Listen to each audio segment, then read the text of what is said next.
அமைதி அருளும் இறைவா உம்மை போற்றுகின்றோம். நெஞ்சில் சுமக்கும் இறைவா நீதியில் நிறைவே இறைவா சுமை தாங்கியே இறைவா புகழ்ந்து போற்றி ஆராதிக்கின்றோம்.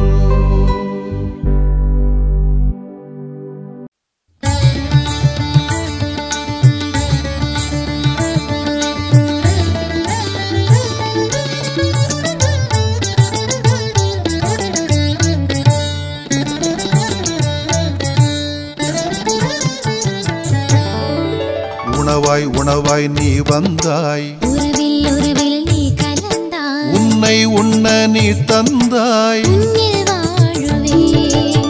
உணவாய் உணவாய் நீ வந்தாய், உறவில் உறவில் நீ கலந்தாய், உன்னை உண்ண நீ தந்தாய், உன்னில் வாழுவேன்.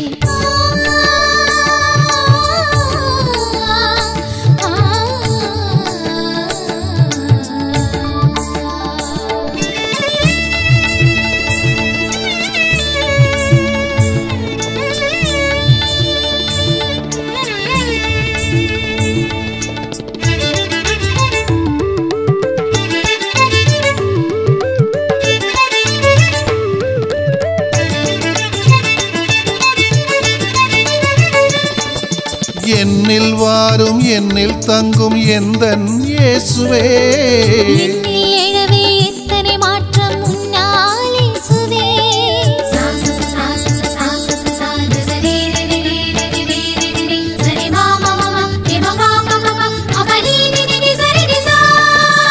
என்னில் வாரும் என்னில் தங்கும் எந்தன் இயேசுவே, என்னில் எழவே எத்தனை மாற்றம் உன்னால் இயேசுவே. எங்கும் என்னையே தினமும் தேற்றும் என்னையே, ஈந்தும் வாழ்வையே உன்னை ஈந்தும் வாழ்வையே. நாதா அருள்நாதா என்னுள் நீ எழவே, நாளும் எந்நாளும் என் வாழ்வு உன்னருளே.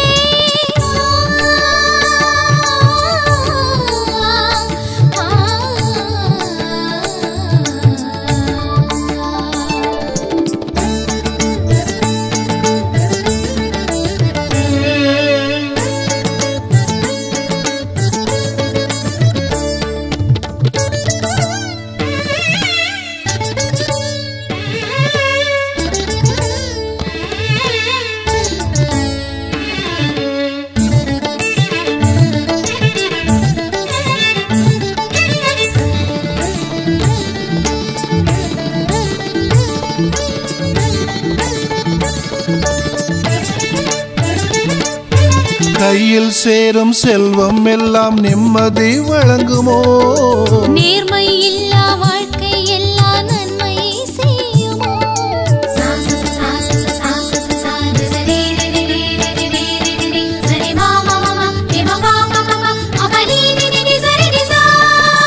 கையில் சேரும் செல்வம் எல்லாம் நிம்மதி வழங்குமோ, நேர்மை இல்லா வாழ்க்கை எல்லா நன்மை செய்யுமோ. இறங்கும் என்னிலே என்மேல் இறங்கும் என்னிலே, இதயம் தன்னிலே உந்தன் இரக்கம் தன்னிலே. நாதா அருள்நாதா என்னுள் நீ எழவே, நாளும் எந்நாளும் என் வாழ்வு உன்னருளே.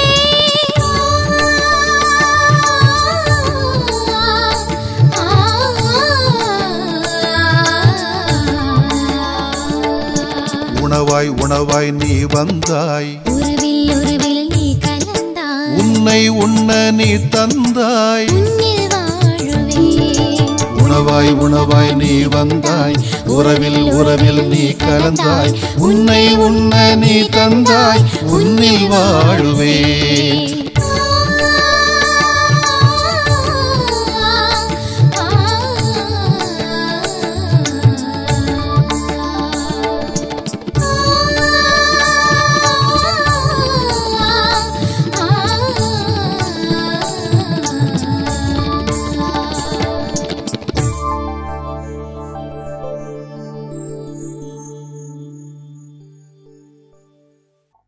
லூக்கா எழுதிய நற்செய்தி அலகு 14 இறை சொற்றொடர்கள் 1 மற்றும் 7 முதல் 14 முடிய.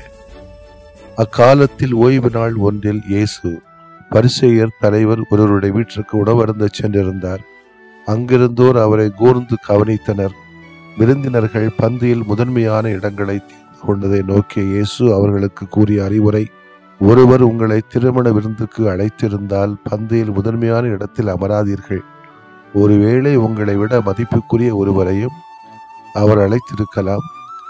உங்களையும் அவரையும் அழைத்தவர் வந்து உங்களிடத்தில் இவருக்கு இடத்தை விட்டுக் கொடுங்கள் என்பார்.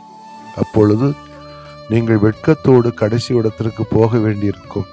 நீங்கள் அழைக்கப்பட்டிருக்கும் போது போய் கடைசி இடத்தில் அமருங்கள். அப்பொழுது உங்களை அழைத்தவர் வந்து உங்களிடம், நண்பரே, முதலிடத்திற்கு வாரும் என சொல்லும் பொழுது உங்களுடன் பந்தியில் அமர்ந்திருக்கின்றவர்கள் யாவருக்கும் முன்பாக நீங்கள் பெருமை அடைவீர்கள். தம்மை தாமே உயர்த்துவோர் யாவரும் தாழ்த்த பெறுவர், தம்மை தாமே தாழ்த்துவோர் உயர்த்த பெறுவர். பிறகு தம்மை விருந்துக்கு அழைத்தவரிடம் இயேசு, நீர் பகல் உணவோ இரவு உணவோ அளிக்கும் போது உம் நண்பர்களையோ சகோதர சகோதரிகளையோ உறவினர்களையோ செல்வம் படைத்த அண்டை வீட்டாரையோ அழைக்க வேண்டாம். அவ்வாறு அழைத்தால் அவர்களும் உம்மை திரும்ப அழைக்கலாம். அப்போது அதுவே உமக்கு கைமாறு ஆகிவிடும். மாறாக நீர் விருந்து அளிக்கும் போது ஏழைகளையும் உடல் ஊனமுற்றோரையும் கால் ஊனமுற்றோரையும் பார்வையற்றோரையும் அழையும். அப்போது நீர் பேறு பெற்றவர் ஆவீர். ஏனென்றால் உமக்கு கைமாறு செய்ய அவர்களிடம் ஒன்றுமில்லை. நேர்மையாளர்கள் உயிர்த்தெழும் போது உமக்கு கைமாறு கிடைக்கும் என்று கூறினார். ஆண்டவரின் அருள்வாக்கு. இறைவா, உமக்கு நன்றி. கிறிஸ்து இயேசுவிலே பிரியமுள்ள சகோதரிகளே சகோதரிகளே, பொது காலத்தின் 22வது ஞாயிற்றுக்கிழமை இன்று கொண்டாடுகிறோம். கொஞ்சம் தாழ்ச்சியோடு நடந்து கொள்ளுங்களேன். நம்மை தேடி கடவுள் முதலிடத்தை நமக்கு தருவார் என்ற ஒரு நம்பிக்கையை தான் இந்த இறைவார்த்தைகள், குறிப்பாக நற்செய்தி வாசகம் நமக்கு குறித்து காட்டுகிறது. 16ஆம் பெனடிக்ட் அவர்கள் திருத்தந்தையாக இருந்த சமயத்திலே பதவியை ராஜினாமா செய்தார். உலகமெல்லாம் மக்கள் பேசிக்கொண்டார்கள், இவருக்கு எப்படி இந்த துணிச்சல் வந்தது, எப்படி இந்த அர்ப்பணத்தன்மை வந்தது, ஒரு பெரிய பதவி, பெரிய அதிகாரம், இதை திறந்து விட்டாரே இருக்கும் போதே அப்படின்னு. அவருடைய ரிசைனேஷன் நமக்கு சொல்லுகின்ற பாடம் என்ன தெரியுமா? தாழ்ச்சியோடு வாழ்வதற்கே துணிச்சல் வேண்டும். தனக்கு கொடுக்கப்பட்டுள்ள அந்த அதிகாரம், பதவி என்பது மக்களுடைய பார்வையிலே பதவி, அதிகாரம். ஆனால் என்னுடைய பார்வையிலே அது ஒரு பணி, அது சேவை. எனவே கொஞ்சம் தாழ்ச்சியோடு நடந்து கொள்வோம் என்பதுதான் 16ஆம் பெனடிக்ட் தன்னுடைய பொறுப்பை, பணி பொறுப்பை ரிசைன் பண்ற சமயத்துல வெளிப்படுத்திய விதம். நிச்சயமாக தாழ்ச்சி மனநிலைகள் மக்களை ஏஞ்சல்களாக மாற்றும். அதே ஆணவத்தன்மைகள் ஏஞ்சல்களை பேய்களாக கூட மாற்ற முடியும் என்று புனித அகஸ்டின் சொல்வது உண்டு.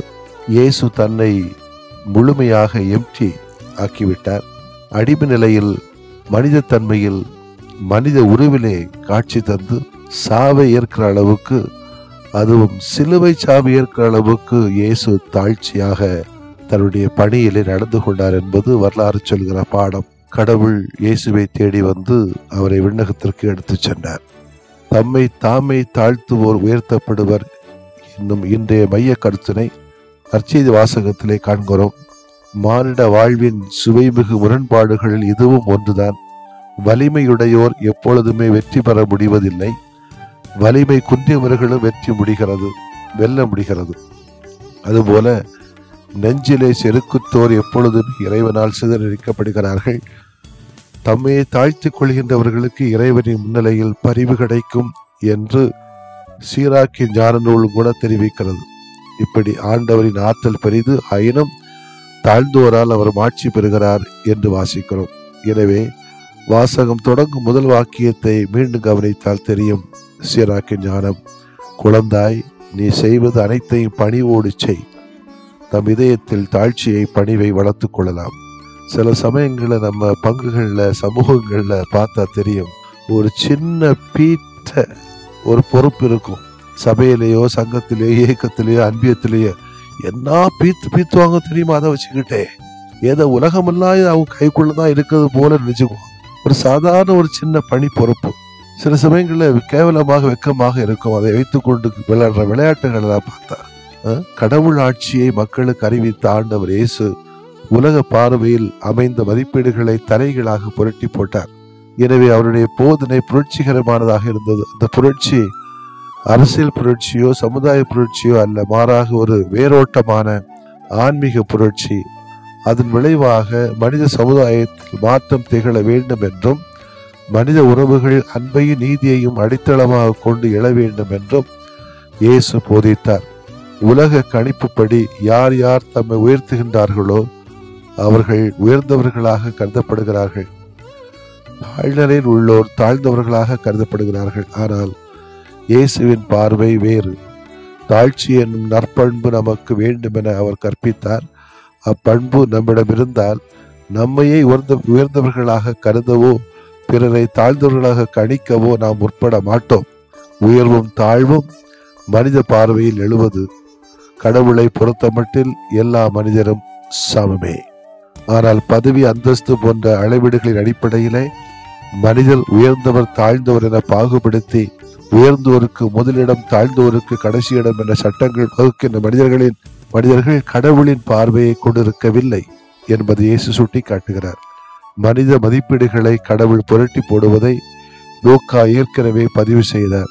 மரியா கடவுளின் அரும் செயல்களை வியந்து பாடிய போது வலியோரை அரியணை நின்று தூக்கி எறிந்துள்ளார், தாழ்நிலையில் இருப்போரை உயர்த்துகிறார் என பறைசாற்றுகிறார். உண்மையான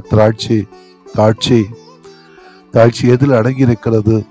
எப்போது பணிந்து போனால் பிறர் உயர்வடைவோம் என்னும் எதிர்பார்ப்போடு செயல்படுவது உண்மையான தாழ்ச்சி அல்ல. மாறாக தற்புகழ்ச்சி என்பது கடவுளின் முன்னிலையில் எல்லா மனிதரும் சமம் என்னும் உண்மைக்கு எதிராக போவதை நாம் உணர்வதும், நம்மை தேடி வந்த கடவுள் தம்மையே தாழ்த்தி கொண்டு நம்மோடு நம்மை ஒன்றுபடுத்திய கடவுள் என்பதை கருத்தில் கொள்வதும் இன்றியமையாதது. அப்போது கடவுள் செயல்படுகின்ற விதத்திலே நாமும் செயல்படுவோம். அதாவது மனிதனிடையே பாகுபாடுகள் கற்பிக்காமல் அனைவரும் மாண்புமிக்கவர்களே என்னும் தத்துவத்தின் அடிப்படையிலே உயர்ந்தோர் தாழ்ந்தோர் என்னும் வேறுபாடுகளை களைந்து சமத்துவ சமுதாயம் உருவாகின்ற நாம் மனம் வந்து உழைக்க வேண்டியிருக்கிறது. ஒரு மனிதனுடைய குணத்தை பண்பாட்டை உணவு உண்ணும் இடத்திலே கண்டுகொள்ளலாம் என்பார். தூறு போகும்போது தெரியும் யார் எவர் என்னன்னு. அதுபோலத்தான் ஒரு ஆள் உண்மையான இயல்பு வெளியே வரும். அப்படி இங்கு மனிதன் இயல்பாக செயல்படுவதால் அவனுள் இருக்கும் உண்மை இயல்பை அறிந்து கொள்ளலாம். அதிலும் விருந்துகள் வெறுமனே உணவு பரிமாற்றம் மட்டுமல்ல, அதனுள் பல மனிதநேய உண்மைகள் இறை உணர்வுகளும் அடங்கியிருக்கிறது. இவை மனித வாழ்வில் பெரும் பங்கு வகிக்கின்றன. இதை இயேசு இங்கே உணர்த்துகிறார். விருந்தில் முதலிடத்தை தேடும் போது தன்னை பற்றியும் நினைப்பதில்லை, அடுத்திருக்கின்றவனை பற்றியும் எண்ணமில்லை, மனித நேயமும் இல்லை, இறை உணர்வும் இல்லை, உணவை மட்டுமே எண்ணமாக இருப்பது மனித நிலை தாழ்ந்த ஒரு பிறவி. ஒவ்வொரு விருந்தும் மனிதாபிமானத்தை வளர்த்துக் கொள்ளுகிற ஒரு அருமையான வாய்ப்பு, தெய்வீக தன்மை அதிகரித்துக் கொள்ளுகிற வாய்ப்பு. எனவேதான் நற்கருணை அருட்சாதனத்தை விருந்து சூழலில் ஏற்படுத்துகிறார். எந்த வீட்டிற்கு விருந்துக்கு சென்றாலும் அங்கு வந்திருக்கின்ற நோயுற்றவர்களை அடையாளம் கண்டு அவர்களை குணமாக்குகிறார்.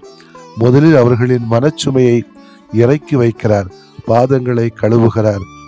எந்த கல்யாணத்திலேயாவது நமக்கு நோயாளிகளை கூப்பிடுறோம், கல்யாணத்துக்கு பார்வையற்றவங்களை கூப்பிடுறோம், தொழு நோயாளிகளை கூப்பிடுறோம், விபச்சாரிகளை கூப்பிடுறோம், மூன்றாம் பாலினத்தாரை நம்ம கல்யாணத்து விருந்து கூப்பிடுறோம். யாரை கூப்பிடுறோம்?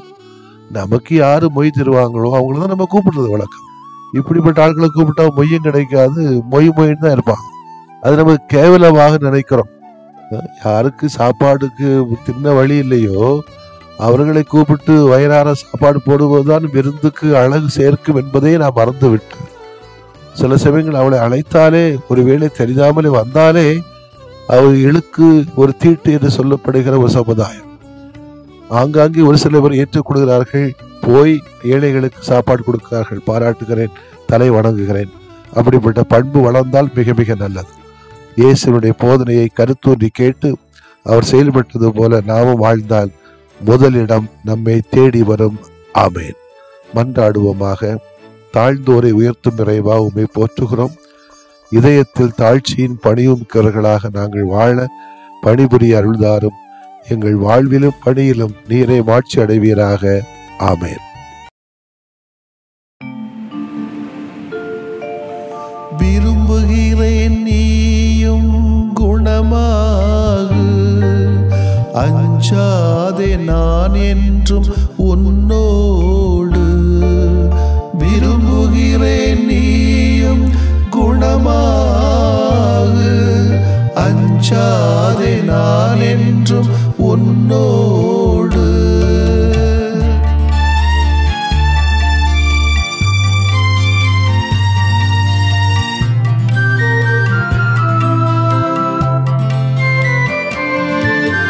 அலையலையாய் துன்பம் வந்த போதிலும் அரவணைத்து காக்கும் எங்கள் அன்பு தெய்வமே. அலையலையாய் துன்பம் வந்த போதிலும் அரவணைத்து காக்கும் எங்கள் அன்பு தெய்வமே.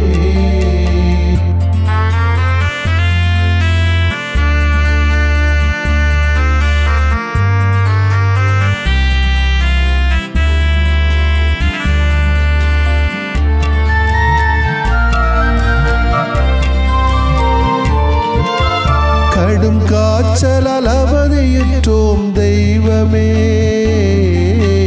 உடல் வலியால் நொந்து போனோம் தெய்வமே. கேட்கும் குரல் கேட்ட மக்கு நலம் தாருமே, கேட்கும் குரல் கேட்ட மக்கு நலம் தாருமே. அலையலையாய் துன்பம் வந்த போதிலும் அரவணைத்து காக்கும் எங்கள் அன்பு தெய்வமே.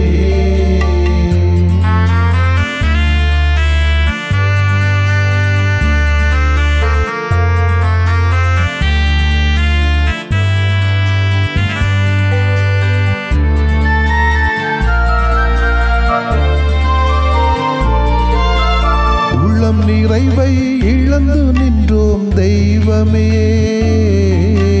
குழந்தையின்றி நிலை குலைந்தோம் தெய்வமே.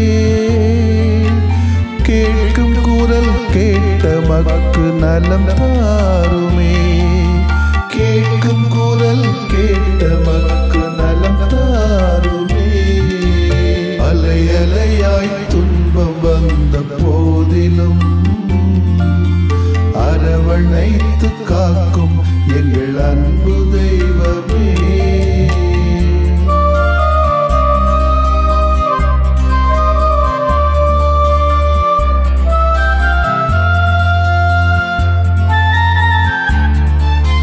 குடிபோதையில் பேதையானும் தெய்வமே, குடும்ப மகிழ்வை குலைத்து விட்டோம் தெய்வமே. கேட்கும் குரல் கேட்ட மக்கு நலம் தாருமே, கேட்கும் குரல் கேட்ட மக்கு நலம் தாருமே. அலையலையாய் துன்பம் வந்த போதிலும் அரவணைத்து காக்கும் எங்கள் அன்பு தெய்வமே.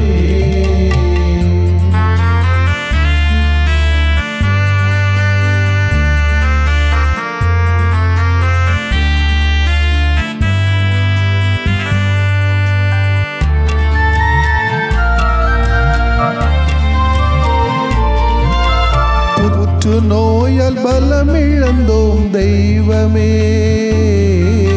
தொற்று நோயால் நிம்மதி இழந்தோம் தெய்வமே. கேட்கும் குரல் கேட்ட மக்கு நலம் தாருமே, கேட்கும் குரல் கேட்ட மக்கு நலம் தாருமே. அலையலையாய் துன்பம் வந்த போதிலும் அரவணைத்து காக்கும் எங்கள் அன்பு தெய்வமே. அலையலையாய் துன்பம் வந்த போதிலும் அரவணைத்து காக்கும் எங்கள் அன்பு தெய்வமே.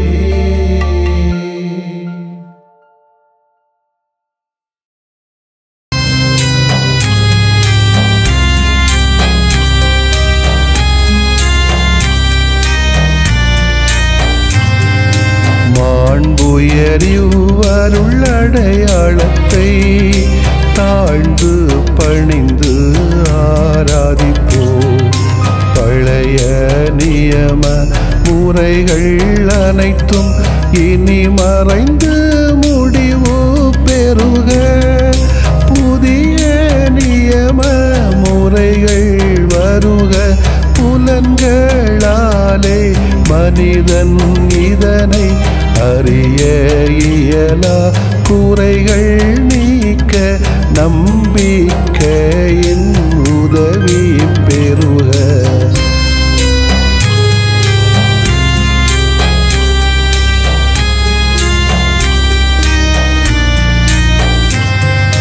தந்தை அவர்க்கும் மகன் அவர்க்கும் புகழ்ச்சியோடு வெற்றியாக்கும். மீட்பின் பெருமை மாட்சிமையோடு வலிமை வாழ்த்து யாவுமாக. இருவரிடமாய் வருகின்றவராம் தூய ஆவியானவர்க்கும் அளவில்லாத சமப்புகழ்ச்சி என்றுமே உண்டாகுக. ஆமென். வானின்று அவர்களுக்கு அப்பமளித்தீரே, இனிமையெல்லாம் தன்னகத்தில் கொண்ட அப்பம் இதுவே. மன்றாடுவோமாக.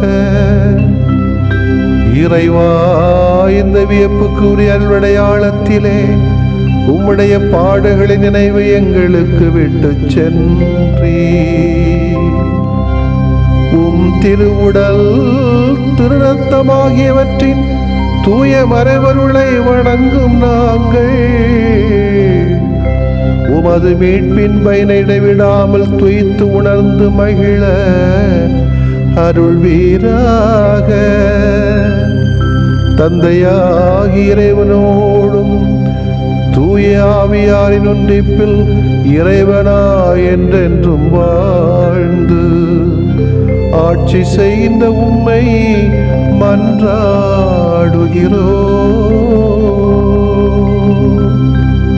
ஆமென்.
நாட்டியத்தின் ஜதி பாடி சபையாட வந்தோ நாயகன் இயேசுவின் தாழினை பணிந்தே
அழகான உலகை மலராக படைத்து மணமாக யாழ மனைவி தந்தாய்.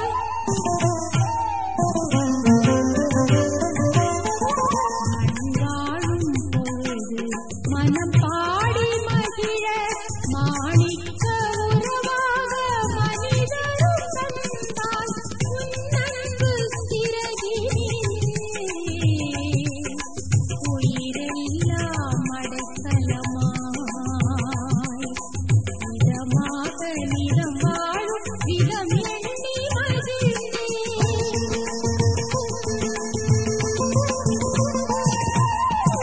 நாட்டியத்தின் ஜதி பாடி சபையாட வந்தோ நாயகன் இயேசுவின் தாழினை பணிந்தே.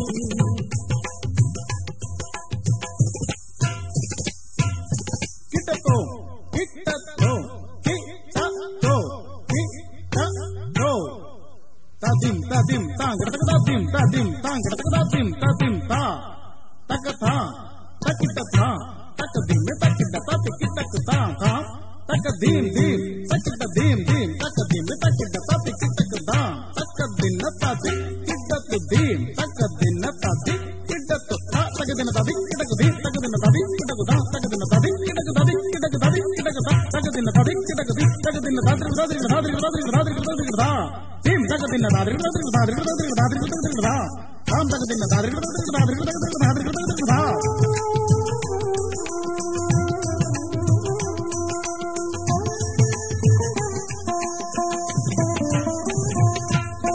இசை பாடும் தென்றல் இனிதான இயற்கை இயலாக நீ வரைந்த எழிலான ஓவியங்கள்.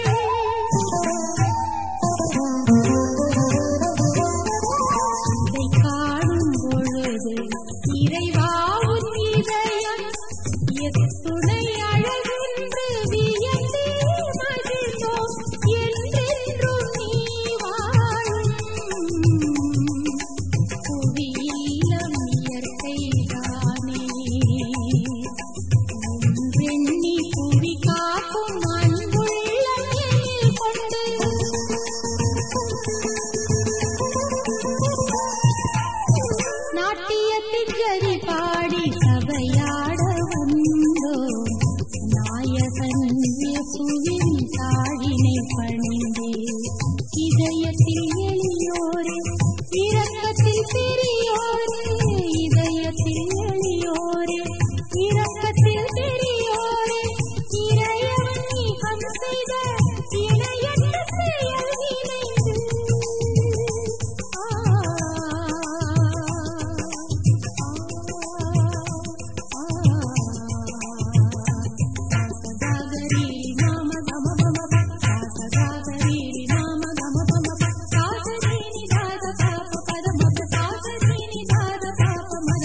நிலையான புகழுக்குரிய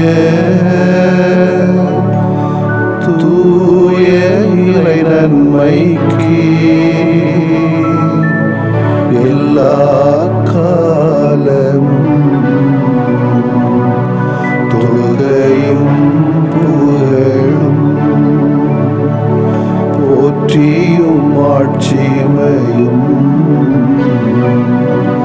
உண்டாக கடவது போற்றியும் ஆட்சிமையும் உண்டாக கடவது. தந்தை மகன் தூய ஆவியாரின் பெயராலே ஆமென்.